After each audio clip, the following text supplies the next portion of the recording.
Not sure if there is anyone here yet or if you guys can see the live stream yet, but it says in my studio here that I am live. This is my first time live streaming, so I'm not positive if I am live, but uh, we are going to start discussing um, basically what I wanted to talk about this evening at some point, and that is my investing strategies.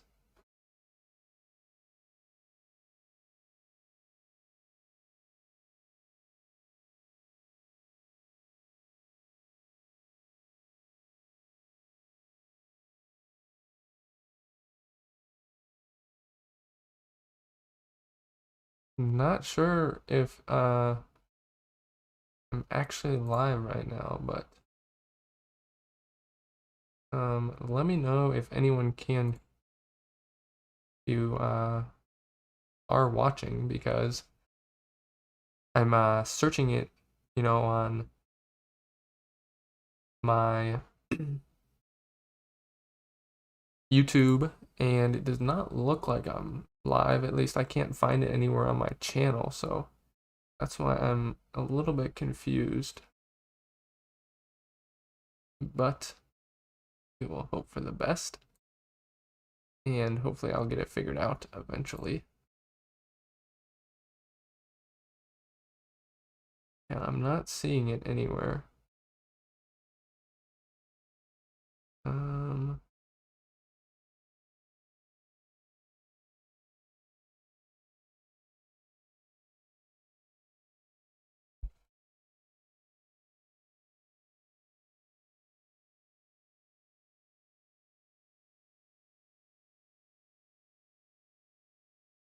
but let me know if you guys are in here, how you guys are doing tonight. Um, it's about 7 o'clock for me. I live in Cincinnati right now, so uh, that's what time it is. I know for some of you guys it's probably a little bit earlier in the day on the West Coast. But right now it is about 7:03, so it's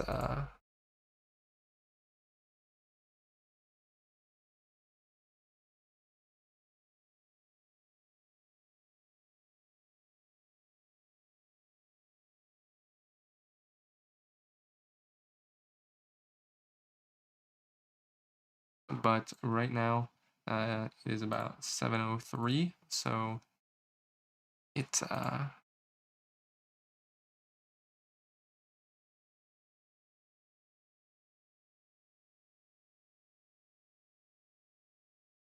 so it looks like I actually had the stream set as unlisted, so I think you would need a link to get it, but it says it is uh, public now, so hopefully you guys can see it now, and someone will be joining hopefully soon.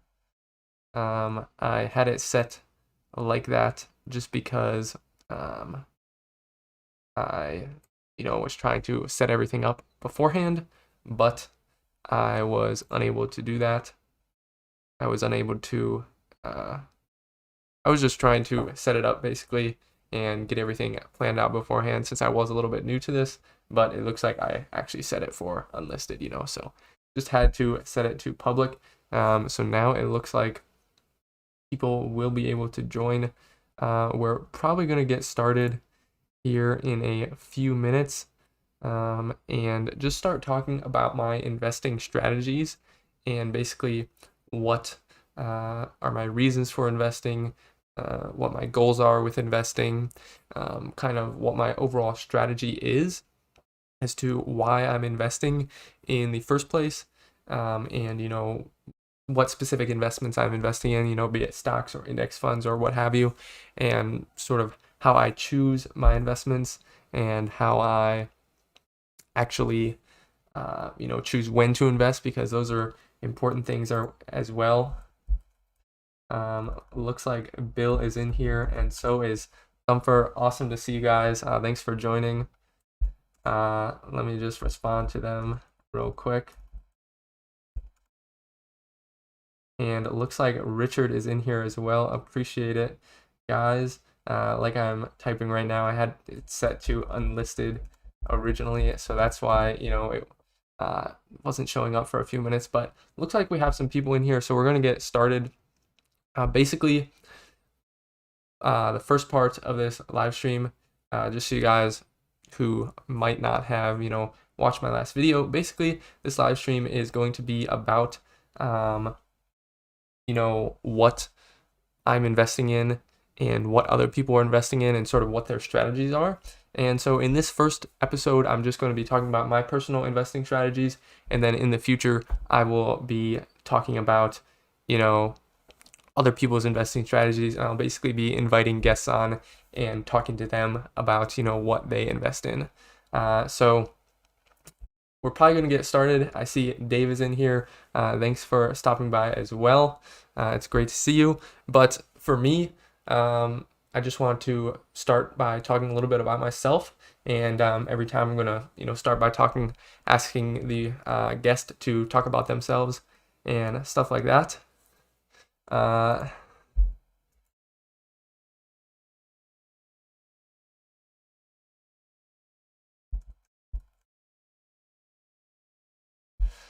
But so for me, I am in college right now. This is my second year of college. I'm studying computer engineering, so sort of a mixture, little bit between computer science and electrical engineering. I'm definitely interested kind of in both aspects. Definitely not interested in super, I guess, high level stuff like, just working on servers all day or building out websites or stuff like that. That kind of stuff doesn't interest me as much. I guess what interests me a little bit more is kind of working closer with the hardware, and kind of controlling some hardware with software and firmware as well. So right now, this semester, I'm working at a company here in Cincinnati for a co-op term. So I'm not really enrolled in classes right now, but I'm in a co-op, and Cincinnati has a great program. Their co-ops are pretty much mandatory, and they do a great job of helping you find those. Hey, Brandon, hope you're doing well this evening. Good to see you. But I'm currently working on that co-op, and then, I'll continue taking classes in the summer and kind of rotate back and forth. So that's kind of my story right now. I guess my reason initially for getting into investing was just to, make some money, and it was something I was interested in. I initially started investing kind of on my own at the end of 2019 when I turned 18. I opened a brokerage account. Hey guys, great to see you. Glad you could join.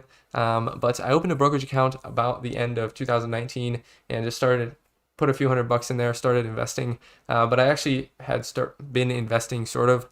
My mom had been doing some investments for me, basically into some index funds. I had been contributing to a Roth IRA with her guidance. It was a Roth IRA, I forget the term, custodial Roth IRA, where she was basically the custodian, and then it was still kind of like my money, but since I wasn't 18, I couldn't, manage that account directly. But I was investing in that Roth IRA mostly with just, index funds, and she was pretty much controlling all that. So that was pretty awesome, and I'm definitely thankful that she got me started like that. And I guess that start, I don't know if I would have thought to start investing without that, I guess, but I wanted to get a little bit more involved myself, so I opened a regular brokerage account and started contributing some money to that.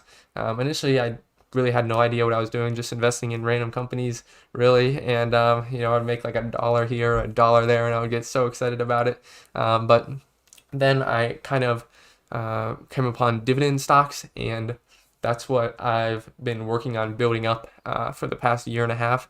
Definitely learned a lot, and the main, I guess, motivation there is that, when you're just investing in a stock and you can get some capital appreciation, right? But for me, it's just not as tangible as dividend stocks because, it really doesn't count to say you're really earning any money with capital appreciation until you sell. And then once you sell, then you're not in the market anymore, so you're not really earning any money anymore. So my attraction towards dividend stocks is you're, earning money on a regular basis and consistently earning some money while still being invested in the stock market, which is a really attractive idea to me. Hey Ryan, hope you're doing great. Thanks for the welcome to YouTube. I do appreciate that. But like I was saying, the sort of regularity of the dividend payments and the fact that you're earning some money slowly over time while still being invested and having opportunity to make more money in the stock market is really awesome, I think. So that's something that attracts me to dividend investing. And really my goals, I would say, with investing, over the long term is to, be financially free and be able to retire early if I want to. Right now, the kind of work I'm doing on my co-op job is like pretty exciting, and I can't say I would just want to quit and do nothing, right now, but I'm sure eventually when I have a family and I have a lot more things taking my attention, having that opportunity and that ability to retire early would be just awesome. And even if I have that ability but don't take it immediately, that's totally okay. It's still worth it to be able to be flexible and just have the opportunity and ability to make choices instead of being tied down to a job just because of you have to have a paycheck. Will, I'm sorry, but there will be no abs tonight. And honestly, even if I tried to show them to you, I don't think you would see them, but I think maybe they'll come through eventually, but one day. But getting back to what I was saying with the investing and my goals, really just having the freedom and the ability to do what I want and make those choices and not really be tied down by worrying about bills, worrying about money. That's just something I don't want to worry too much about. And it's sort of an oxymoron because in order to not worry about it much, you have to worry about it a lot and pay attention to it a lot and do well with it, So it's sort of a little bit of a conflicting idea there, but I wouldn't say I worry about money right now. I just, am focused on it and I pay attention to it, but I'm not really worried about it, if that makes sense. So that's my ultimate goal right now. My target age for having that freedom to be financially independent and retire early if I choose to. Right now, that age is my goal age is 35. That definitely seems pretty lofty, and who knows if I'll be able to reach that. But the thing right now is that it's pretty hard for me to get a good grasp of what my expenses will be, what my income will be, and stuff like that in order to actually do some calculations as to what I would need to do to get there. I've tried doing some basic calculations, but I'm still a few years away from graduating from college and getting a stable job that's going to pay a like actual salary that I'll be able to look at. But I'm doing the best I can of estimating where I'm going to be, and also it's hard to know like what your expenses are going to be because I might be living somewhere else, I might have a family, and so it's really hard to know all those kinds of things. And depending on the number of family members you have, you might have more or less expenses. So those are kind of all a lot of variables that can affect, I guess, when I would retire. But ultimately, 35 at this point is the goal. I hope in a few years I can do some better calculations and set some better intermediary goals along the way of, how I'm going to get there. But right now, that's what I'm looking at. And so for me, my investing strategy really, I'm involved, I would say, in a lot of different types of investments. I guess my core in what I have the most invested in is just index funds. It's very boring, not exciting, but it works, and it has been proven to work. So that's really my core, and that's what I will have most of my investments in for a long period of time, I would expect. So I would say at least like 50% of my investments are in index funds right now, just the total stock market and the S&P 500. But,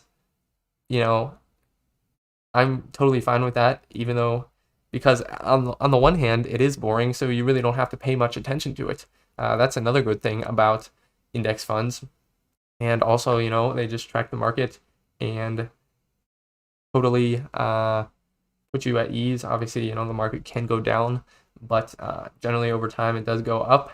And so I want to take advantage of that. And then I do have some investments in individual stocks. Some of you people are saying some quite interesting things in the chat there, but I'll leave that conversation to you guys. I don't think I need to intervene. But anyway, like I was saying, I do have some investments in individual stocks, like I was talking about earlier with dividend paying companies. And I do have some more stocks that people would call growth stocks that do not pay dividends. But those are all, companies that I believe in for the long term. I would say my stocks that are growth stocks, I probably definitely have not done as much research on those, and I really don't have very much money in those kinds of companies at all. But they're definitely a little bit more speculative, but I think it's okay to have some kind of speculation like that, as long as it's not too big a part of your portfolio. And for my dividend stocks, a lot of those I do a lot of research on, and I'm involved in some great investing communities online where I, talk to other people who are, investing in similar stocks as me. Hey, Cody, hope you're doing well. And I also see a question from the meta there about cost averaging or dollar cost averaging and how I buy. That was actually on one of my things in my list that I wanted to talk about, but I will mention it right now. So it really depends. For some stuff, like for my stocks that are kind of more focused on growth and a little bit more speculative, those are stocks that I haven't done as much research on, but and for that reason, I guess, I'm not as confident in really having a good idea of the fair value. So those companies I just kind of dollar cost average into. Every week I invest, a certain amount. Those are in an M1 finance account, and I invest a certain amount every week, and then that money gets split up into those 10 or 15 stocks basically. And then for my index funds, most of those, the only ones I'm contributing to are in my Roth IRA. So whenever I am contributing cash to my Roth IRA, I'll generally invest that, as I see fit. So for those, I'm not really specifically dollar cost averaging. I'm more so buying in chunks, but it's not really a huge chunk. So it's not, like I'm investing my full $6,000 in my Roth IRA at one instance. Usually I will buy like one or two shares of an index fund like VTI or VU at a time. But most of the time I would generally buy on down days, and try to, get a good average cost. Like I watch VTI fairly closely because I do still have some money left in my one Roth IRA that I'm looking to deploy into that.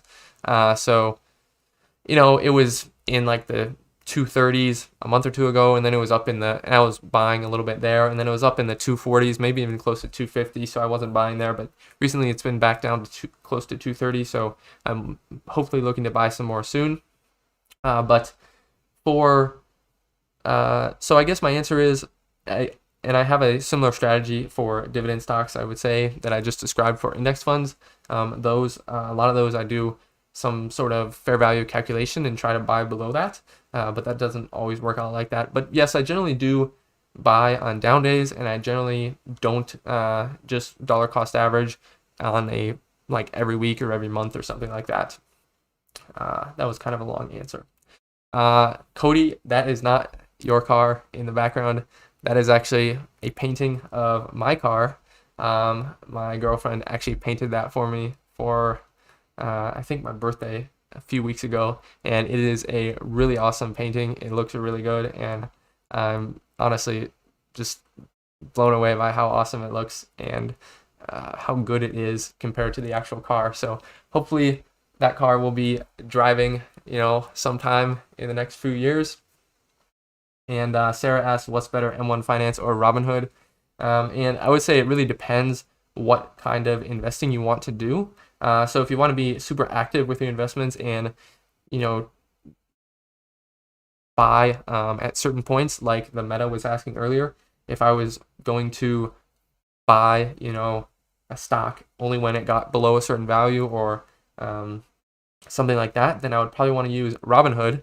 But if I just wanted to dollar cost average like every week, then M1 Finance would be a super awesome choice because they have pies you can set up that you can allocate a certain percentage to each stock, and then every week or every month or however you set it up, it will automatically buy all your stocks in the certain percentages. So I would say it really depends on what you're trying to do. And like Ethos Investing said there, Fidelity, he suggested, that is also a very good platform for being able to buy stocks and index funds. I do use that for a Roth IRA in my account that I own my dividend stocks in.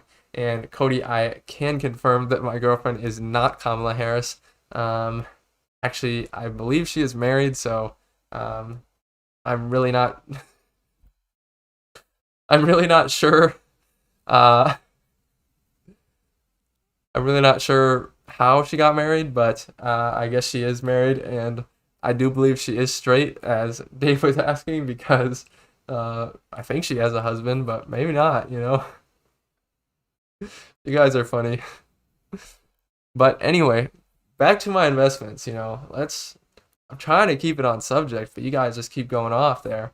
And so the next thing I sort of wanted to talk about, I forgot another part of my investments, and that is options and cryptocurrencies. So right now I have a Robinhood account, and pretty much all I have in there is options. I trade options there. And so that account is basically dedicated to options. I do some options trading. It's not really the best situation, I guess, for options because the account value is pretty small, but I mostly just sell cash secured puts. I've done some credit spreads, and I've done some buying of leap call options, and then sometimes I've actually sold calls against those leap calls, which is called a poor man's covered call. So those are the basic strategies. I don't do anything super crazy, but just mostly pretty basic strategies there, and just trying to make a little bit more money off that account. So far, it hasn't gone the best. I've been trading options a little bit less than a year, but at this point, I'm definitely still learning a lot. I can say for sure I've learned a ton about options in the past year. So, it's really not that big of a deal if I don't make much money on it, just because it's been a great learning opportunity. And the Meta asked, do you hedge your portfolio with options? So I wouldn't say I hedge my portfolio with options in the case of, if you meant hedging against a market crash or something like that. I don't really have any hedges per se against a market crash with my options, but I do use options, and I don't do any futures trading at all either. So, and my last sort of investment category, I guess, would be cryptocurrency. I own some cryptocurrencies. Mostly it's just Ethereum, Bitcoin, and Bitcoin Cash. But at this point, I'm probably not going to be investing in many other cryptocurrencies. I'm sort of just investing in those few. And the other cryptocurrency investments I have is actually in mining cryptocurrency. So I have been, basically I bought some cryptocurrency miners for the Helium cryptocurrency, which is called HNT. And so far it's been going pretty well. So I invested about $1,500 into these miners. Will says, boo Bitcoin Cash. I don't know about that, Will. I like Bitcoin Cash a lot. Look at your Ethereum gas fees, man. Those are crazy. And look at Bitcoin Cash. There's no fees there, man. So I don't know what you're talking about with Ethereum, because those fees are crazy. But back to Helium, I do have those miners there, and they're much different from regular cryptocurrency miners. I've made a few videos on my channel kind of talking about that a little bit, about my cryptocurrency miners or Helium. But basically, you just set them up and they just connect to the Wi-Fi and a 5-watt plug. You just plug it in. It's like 5 watts. It really doesn't use any electricity.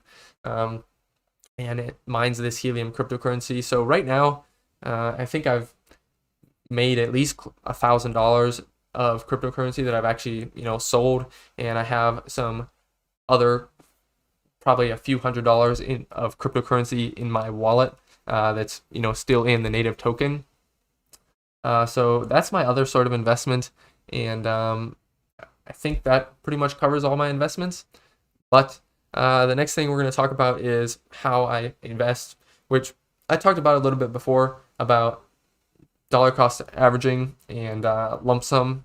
So mostly I just kind of, for my individual stocks and index funds, I mostly just kind of buy when it looks like a good buying opportunity, be that sometimes based on technical things, sometimes most of the time I try to buy based on actual fundamentals of earnings and discounted cash flows and cash flows, stuff like that. But it's not, always the easiest thing to do. But for the most part, I don't really dollar cost average per se.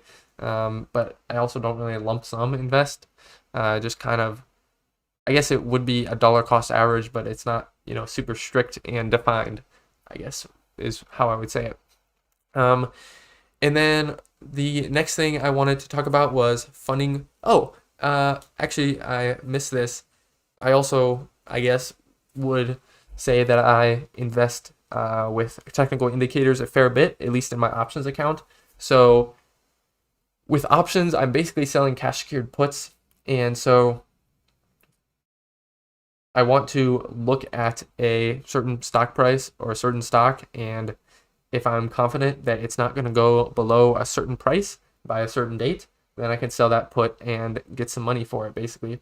So generally, since that's sort of a shorter term trade, I try to look at the technical indicators on a chart, some like RSI values, look at some historical volume levels and some other things like that.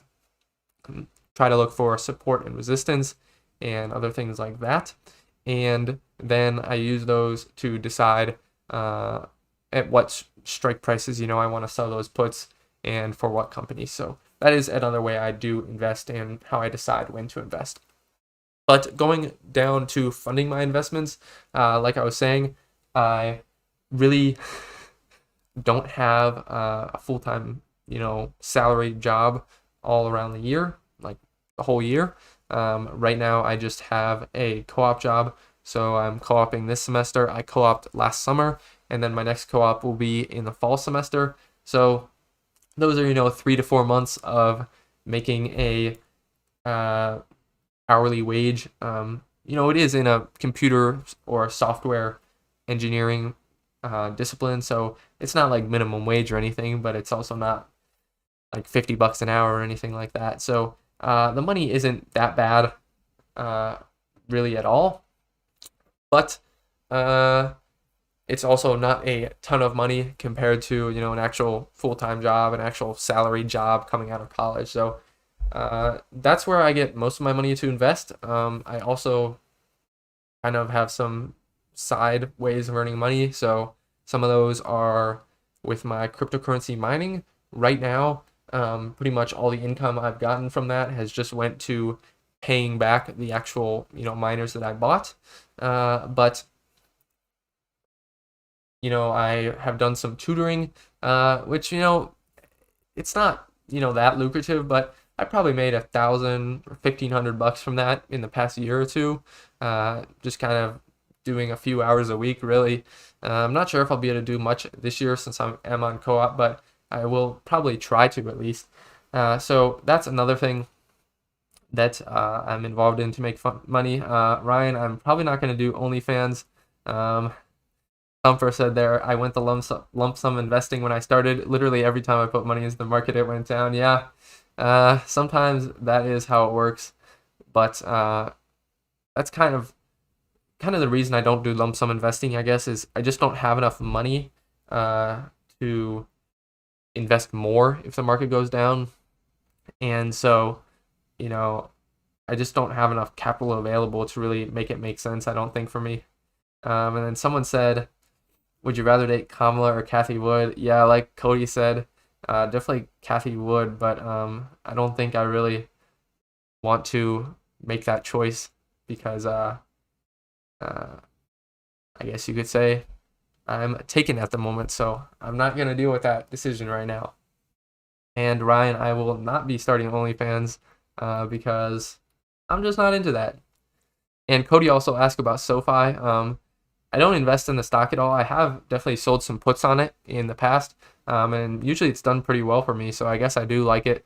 I think what they're doing with finance is pretty interesting. I don't know a ton about it, but I know they're into student loans and stuff like that, which is definitely very lucrative. So that's definitely an interesting business. Like I said, I don't actually invest in the company, but I have sold puts on it and made some money with options that way.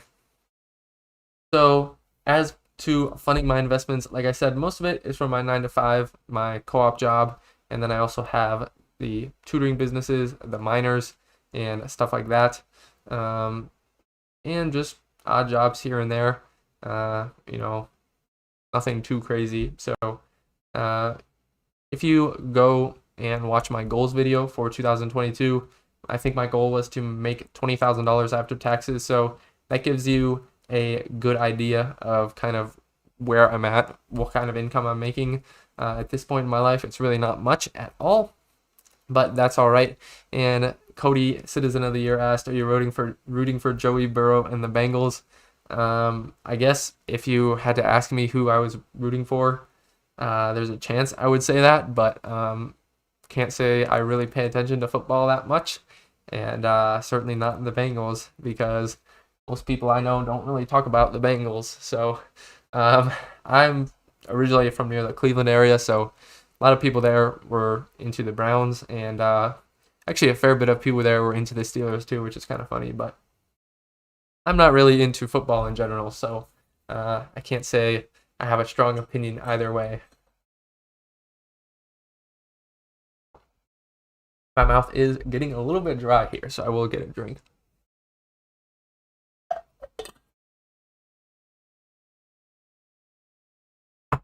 But I guess for funding my investments, that's about all I had to say. I think I covered that topic pretty well. My next topic was to talk about how my investments fit into my overall financial goals. And to be honest, they are very, my investments are very key to my financial goals. My investments are really the cornerstone of my financial goals. So really, like all of my financial goals sort of are based around the fact that I expect my investments to, make me money essentially. And if I if my investments don't make me money, my financial goals are not really going to go anywhere. It's certainly important to, make money and have an income to reach my financial goals as well, because if I don't make an income, I can't, invest any money into the stock market in the first place. But I would say, aside from my investments, the only thing that's really nearly as close, as important as my investments would be my actual income, in terms of my financial goals. So I would say my income is, or my investments are pretty important, and I'm, really going to be using those to, achieve those financial goals and eventually get there. So I also, oh,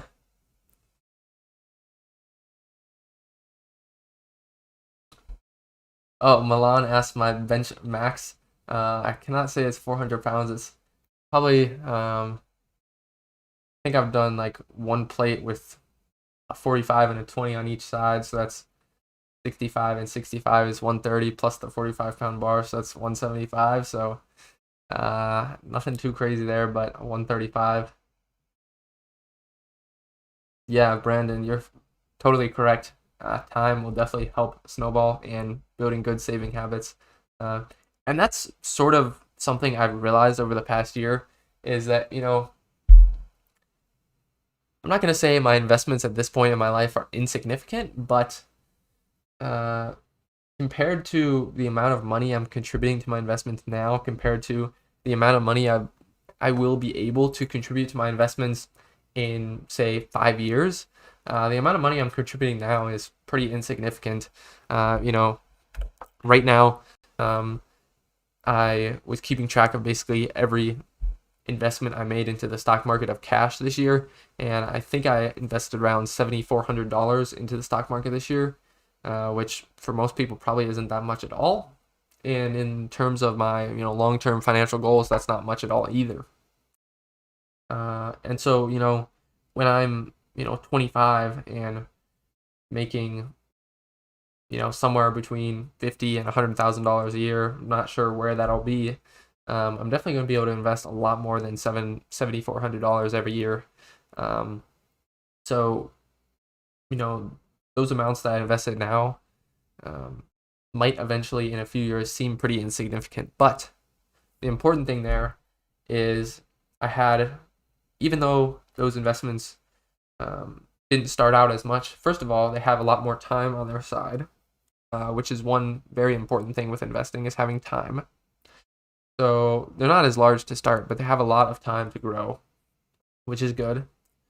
But also, another thing there is that I have learned a whole lot from my investing over the past 2 years, that I'm already, at a good place, and I sort of know what I'm doing. I would like to think that, at least. And I have confidence in my investments at this point. And once more money starts coming in and I'm able to invest more money, those investments, I'll have confidence in those investments that they will grow at a pretty quick pace, and they will help me achieve my financial goals, hopefully by the time that I want to achieve them by. So I think that's something that's, really valuable with my investments at this point, is just the amount of learning I've had. Like I was saying with options, I've definitely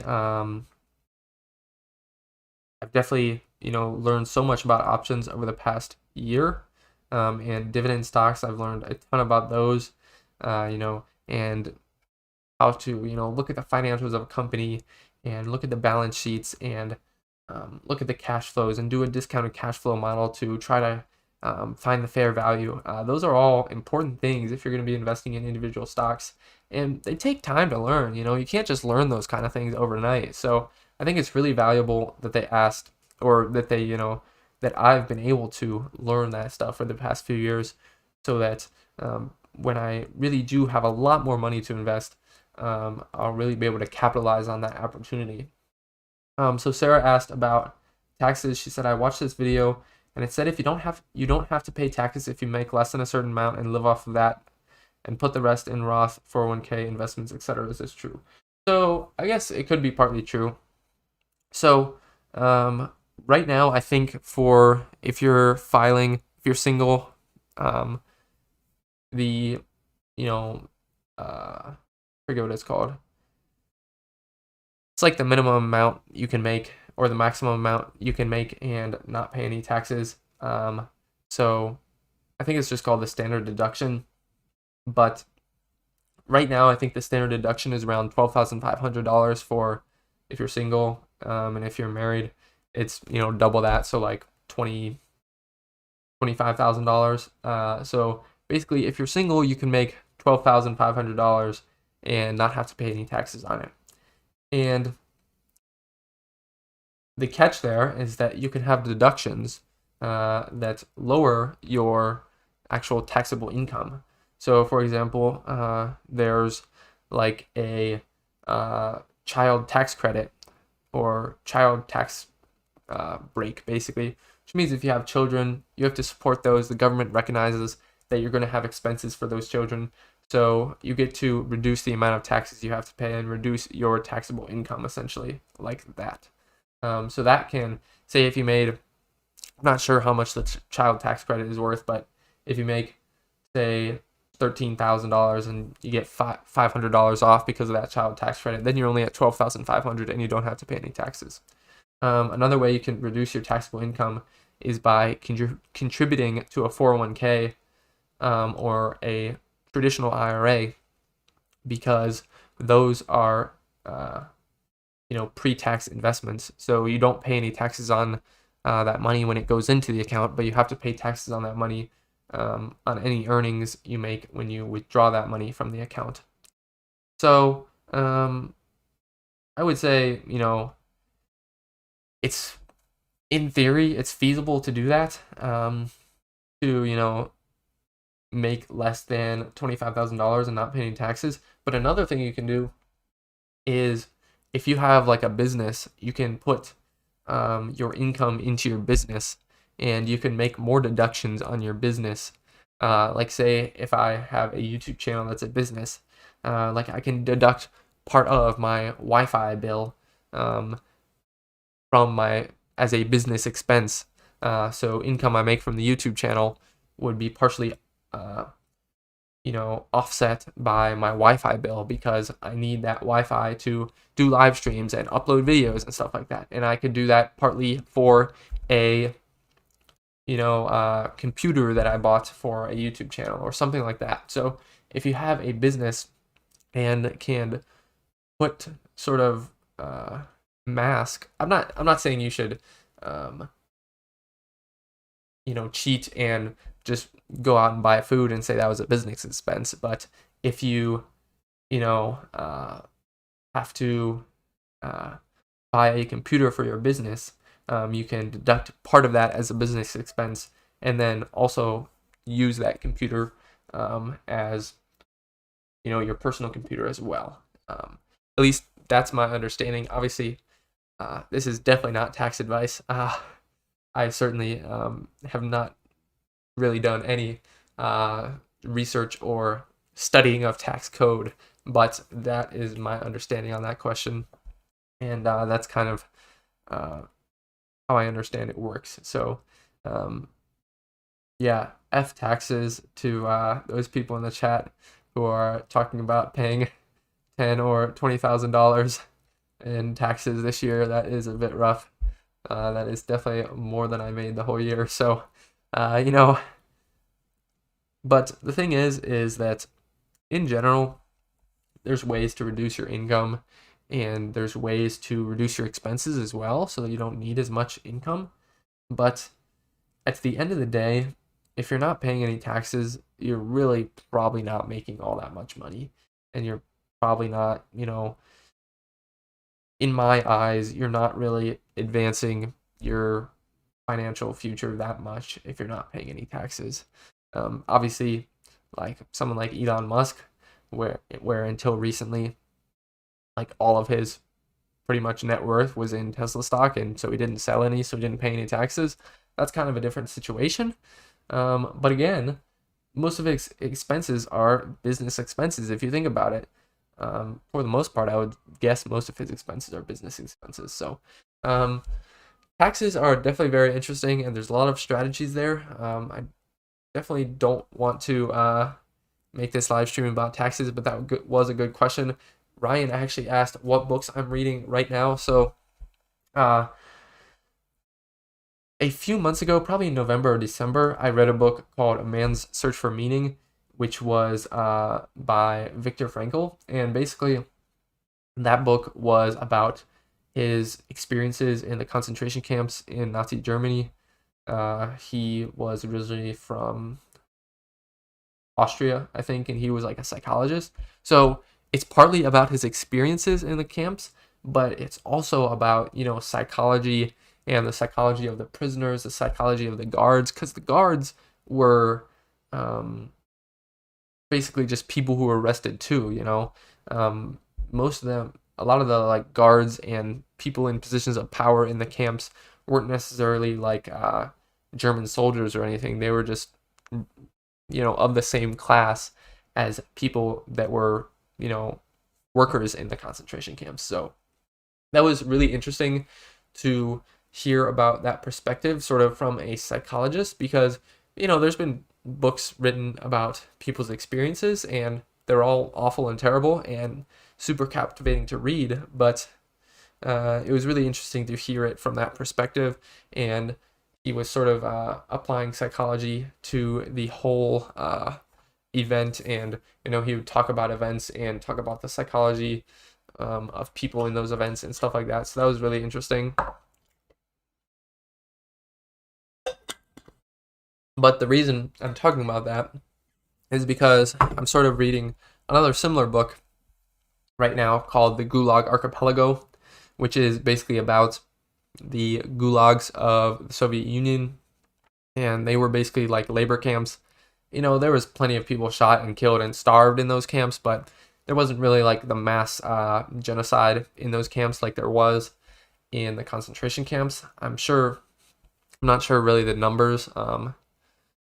I would guess more people were killed in those events, but the gulags, lasted 20 or 30 years. So there was a lot longer time for that to occur over. But basically, it's this guy, Alexander Solzhenitsyn, and he was in the gulags I think mostly he was in there in the 40s, but he was like, he was in World War II as a Soviet soldier, and, he was really like, hoorah, communist, like into communism and everything. And then he said a few things that people didn't like in power, and he basically got arrested and put into prison, and then eventually went to these labor camps. And it's called Gulag Archipelago because they were in these islands. I forget how to pronounce it. It's like the Solvenetsy Islands or something like that. But they would basically send these prisoners to those islands, and they would just do labor and stuff like that. So that's a really interesting book. It's insanely long. I actually think I have the book right here. It's very thick, as you can see, and it's a lot of pages. So it's a really big book, and especially since I am on the rowing team and I've been working, I just don't feel like I have that much time to read, and I just don't have much motivation to read. But I do have like around a 30-minute drive to work and then back home every day. So I actually got the audiobook, and I have been listening to it on like 1.5 times speed on my way to work and home. So that has been helping me get through a lot of it.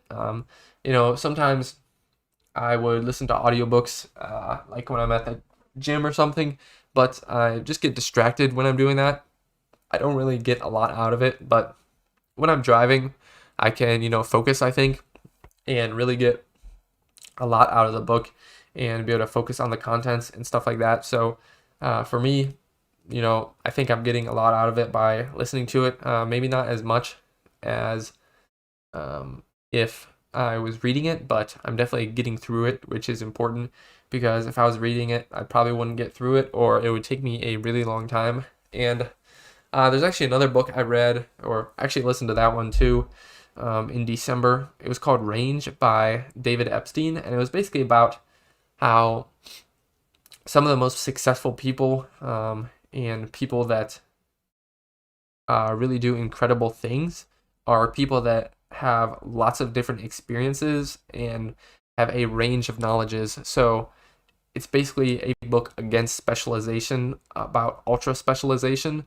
Um, so, for example, I think he was talking some about like Tiger Woods, how Tiger Woods, he started playing golf when he was like, I don't know, like 3 or 5, and was just like super religious about it, and how people use his story, I guess, as a model for specialization.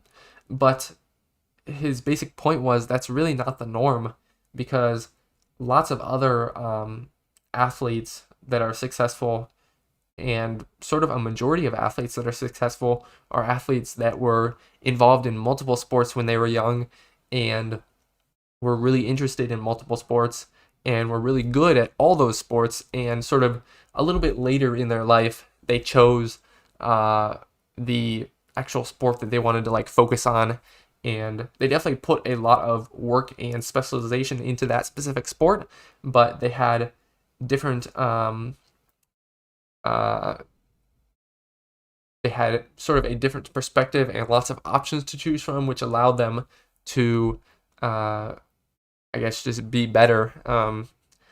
There's not really any proven reason as to why that works, but he's just done a lot of research on that topic, and it's super interesting. It's called Range by David Epstein, so I definitely recommend that one as well. Ryan asked or actually Thumper asked if y'all are getting paid, and I could say I'm certainly not. I think Thumper is probably a lot closer to getting paid than me, but we're getting there slowly and steadily. And Ryan asked if I have any dating advice for a young fellow such as himself. And I guess I would just say to be yourself, and don't try too hard to be dating people. If every girl you meet, you're like trying to ask her out on a date, that's probably not going to work too well. So just like be nice and be natural and be genuine, and just try to talk to people and get to know people and develop your personality and stuff like that. I'm certainly not perfect at all those things, but somehow it worked out for me.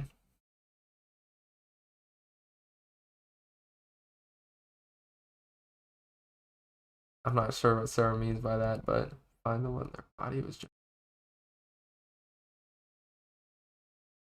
Yeah, yeah, that's definitely a aspect of like success in sports, is like your body type, um and I think there was actually a pretty interesting thing. Oh, I forget what the book was called. I didn't actually read it. Um but it was sort of about statistics and how like the vast majority of like pro baseball players are born in a certain month, or a certain like 2 months, because they were like too young to play baseball with the older kids, but they were then when it was like their turn the next year, they were like the oldest people on the team, so they were like the most mature.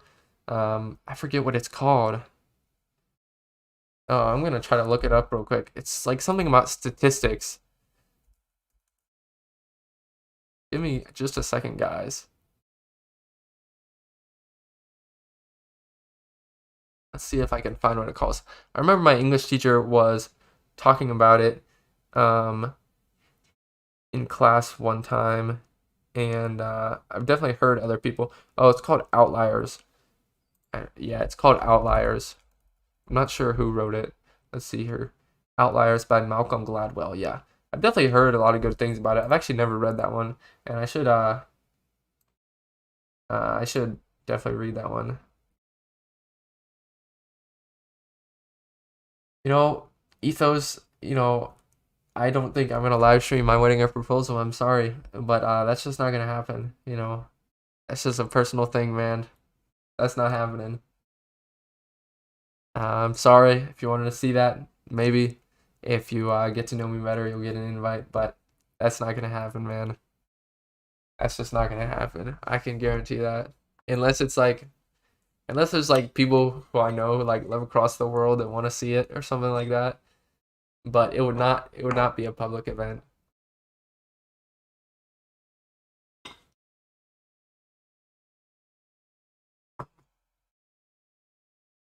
So I think that's sort of all I had that I wanted to talk about in terms of investing. Um, you guys obviously you know about me on YouTube, but you can follow me on Instagram. I have an Instagram. It's just Frank Mularcik. You can also follow me on Twitter. I think my Twitter is just Frank Mularcik as well. Um, and let me check here on my Twitter. Yeah, it's just Frank Mularcik. If you are interested, I do post a little bit on both of those. I'm not, super active. I don't post like every 2 hours or anything.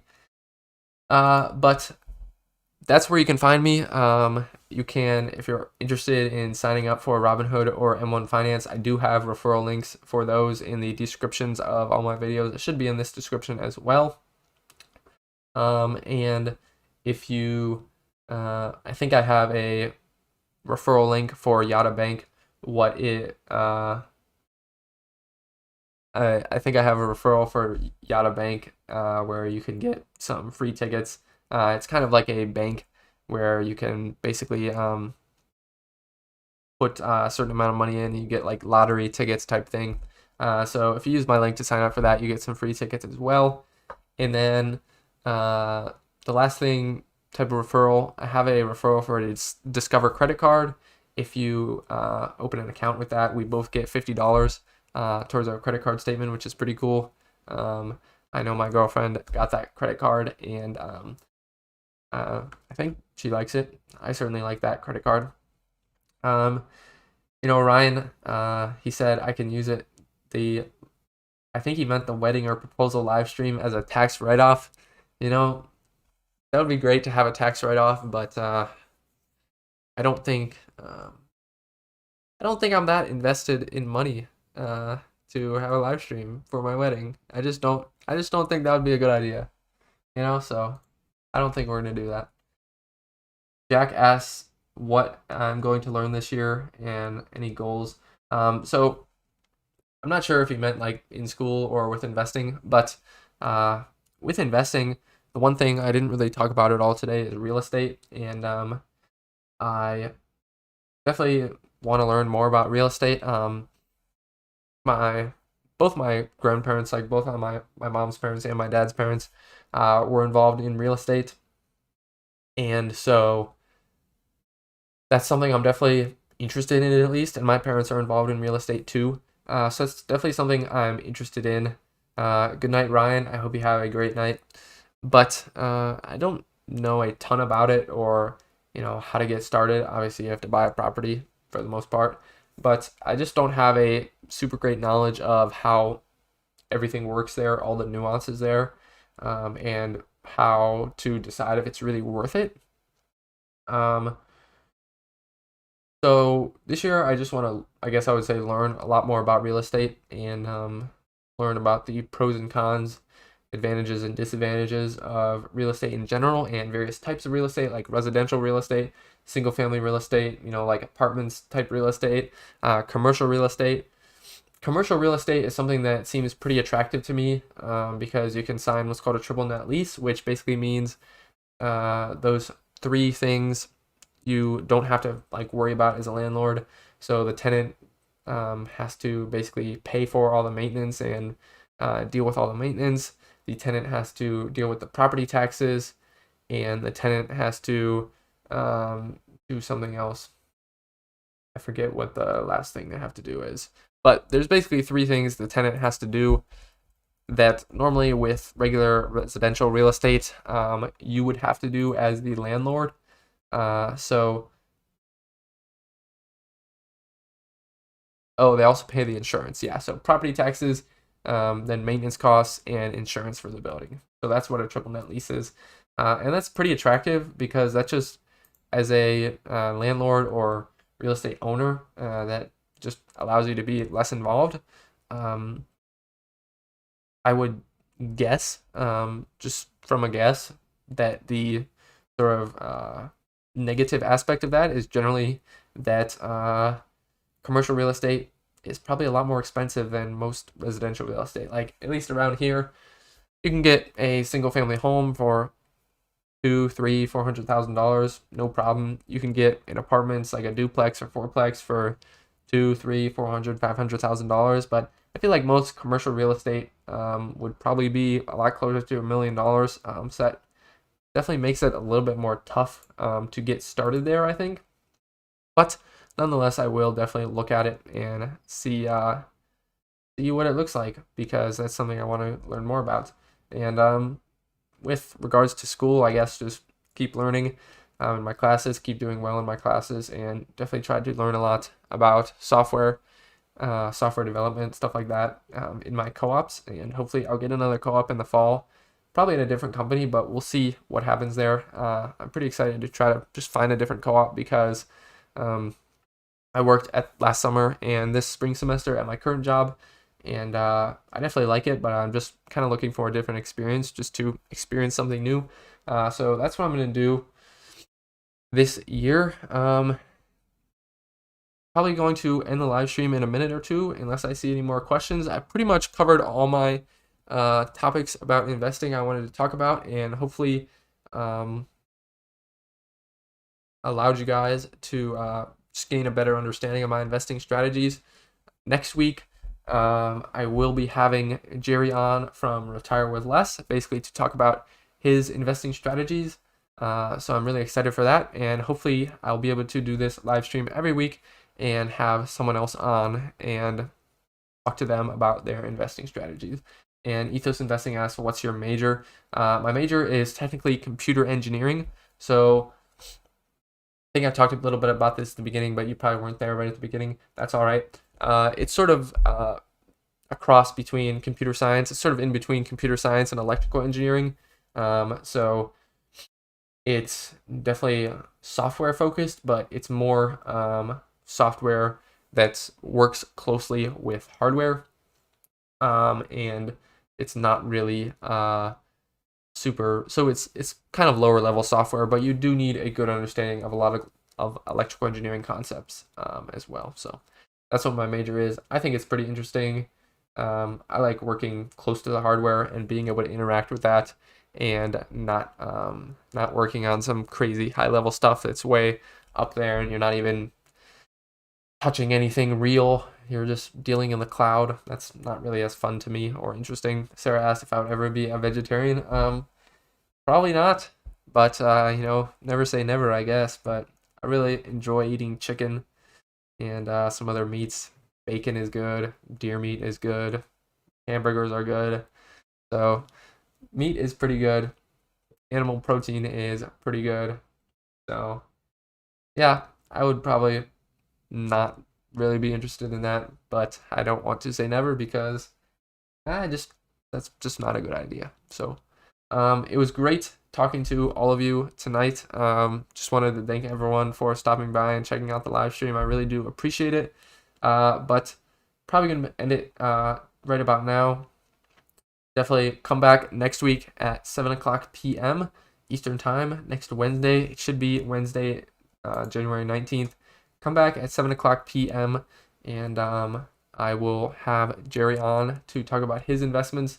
And if you haven't seen his channel, you'll learn about definitely a little bit of a different strategy that he has. Definitely different than mine, but don't want to spoil it here. So I'll leave it at that, and see you guys next week. Bye.